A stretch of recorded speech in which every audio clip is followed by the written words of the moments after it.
All right, the population growth is not as much here as the other parts of it because the Columbian Exchange doesn't affect as much, except um, coffee and tobacco.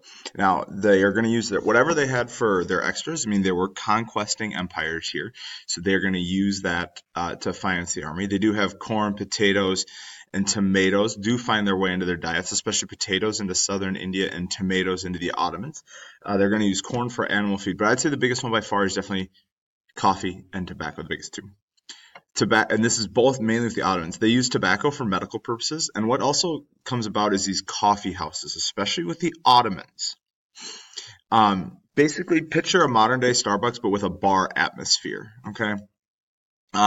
What this really kind of looks like is conservatives say they're coffee houses where people are going to come to drink coffee, but then it's such a social atmosphere too. So it's very much like the modern day Starbucks, but just louder, a lot louder. And the conservatives say they're immoral, they smell bad, and that they're dirty. And you think about they're also mad at Suleiman for some of his relationships. And so eventually coffee is actually banned by the Ottomans. However, it's an uphill battle over time, and it becomes a symbol of more of resistance against the Ottomans as a whole. The population growth is slower than other parts of the world. That gets at the fact that the intensive agriculture, there isn't as great of agriculture in these areas, especially in the Safavids. But the population of all the empires is going to grow because of the conquest.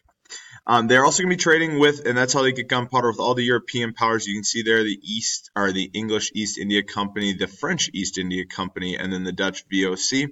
Aleppo is one of the centers of trade for the merchants that emerges. The Europeans want silk, carpets, ceramics. The Ottomans and the Safavids are way more involved in trade with the Mughals. The Mughals do stand alone a little bit more. Their agriculture is significantly better, so they don't need trade as much.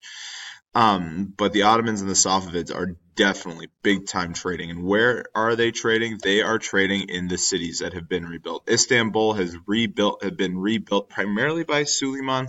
Got a new mosque built just for him. Combines Islamic and the Byzantine cultural or architectural elements.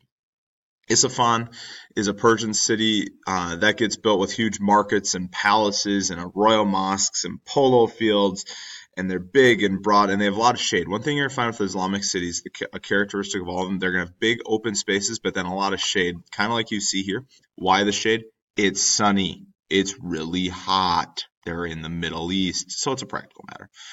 The last one there, Fatah Skri, is where Akbar defeats the Ottomans and the Portuguese, and so Akbar builds a city there, and that is a part of the place where you're gonna have, if I go to religion, there we go, Akbar as a whole, Akbar being a leader, member of the Mughals, is a Muslim empire again, but then there's that significant Hindu population, and the Jains, and the Sikhs, and the Zoroastrians, and the Christians. But by far the biggest one is the Hindus, and they actually tried to convert, and so a Christian group tries to convert Akbar to Christianity. It's a Jesuit mission. In Goa, they had built a Jesuit mission base camp, and they Jesuit mission, and it doesn't work. But they thought because Akbar was so progressive and so religiously forward, he'd gotten rid of the jizya. Remember, they tried, but it didn't work.